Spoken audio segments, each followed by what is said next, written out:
দেখিয়ে দেবো এবং আমি দেখিয়ে দেবো তার দুর্বৃত্ত দলকে কিভাবে মোকাবিলা করতে হয়।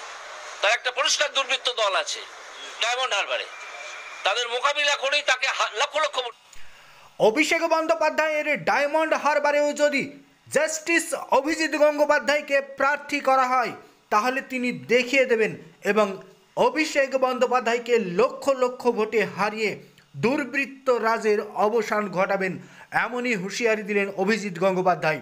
এক্স জাস্টিস, কলকাতা হাইকোর্টের এক্স জাস্টিস শ্রদ্ধেয় অভিজিৎ গঙ্গোপাধ্যায় যদি দল মনে করে তাকে ডায়মন্ড হারবারে প্রতিদ্বন্দ্বিতা করতে হবে, ডায়মন্ড হারবারে যে একটি দুর্বৃত্তদের টিম আছে সেই দুর্বৃত্তদের টিমের সঙ্গে কিভাবে মোকাবিলা করে লক্ষ লক্ষ ভোটে তাকে হারাতে হয় সেটা তিনি দেখিয়ে দেবেন বলে কার্যত হুঙ্কার দিলেন এক্স জাস্টিস অভিজিৎ গঙ্গোপাধ্যায়। এই মুহূর্তের সবচেয়ে বড় খবর, অভিষেক বন্দ্যোপাধ্যায়ের হারের মার্জিন টেনে কার্যত ভবিষ্যৎবাণী করে দিলেন জাস্টিস অভিজিৎ গঙ্গোপাধ্যায়। এই মুহূর্তে অন্যতম চাঞ্চল্যকর আপডেট, তাহলে কি এবার ডায়মন্ড হারবারেই প্রার্থী হতে চলেছেন অভিজিৎ গঙ্গোপাধ্যায় স্যার? সেটা সময় বলবে, কিন্তু